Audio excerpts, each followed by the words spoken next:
my slaves, Allah says, الَّذِينَ أَسْرَفُوا عَلَى أَنفُسِهِمْ. Which of the slaves? That the ones who have crossed all lines and boundaries against themselves, the ones who have harmed themselves, the ones that have done severe harm to themselves, by living a life of sin, by living a life of hopelessness, by living a life of disobedience to Allah, by living a lifestyle that is harmful to them. But something beautiful that the scholars point out, Allah still calls them my slaves. Allah is still saying, you're my slaves.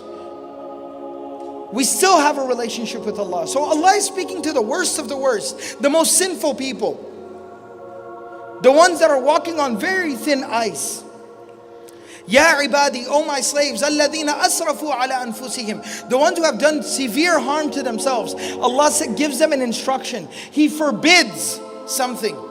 La taqnatu min rahmatillah. La taqnatu min rahmatillah. Never ever in the slightest bit lose hope from the mercy of Allah subhanahu wa ta'ala.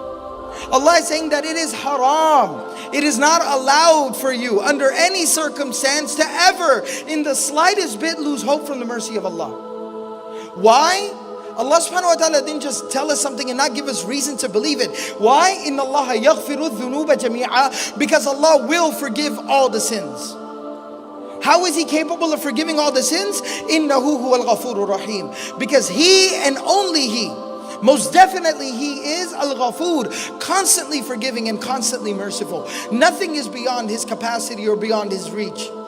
Allah will and can forgive anything. Allah subhanahu wa ta'ala is so merciful, so forgiving, so kind, so benevolent, that just in the Qur'an itself, in the book of Allah, Allah subhanahu wa ta'ala, when He talks about His ability to forgive, Allah subhanahu wa ta'ala mentions 3 different attributes for Himself in terms of forgiving that come from the same root. The root word is ghafara, which literally means to cover something up. It means to forgive a sin as if it never even existed, like it was never even there. But He says this 3 different ways. One place Allah subhanahu wa ta'ala calls Himself Ghafiru Dhanb, Ghafir, which means the one who immediately forgives.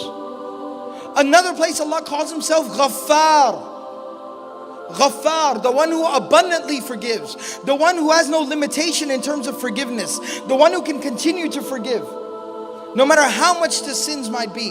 The third attribute is Ghafur, constantly forgiving, immediately forgiving, abundantly forgiving, constantly forgiving.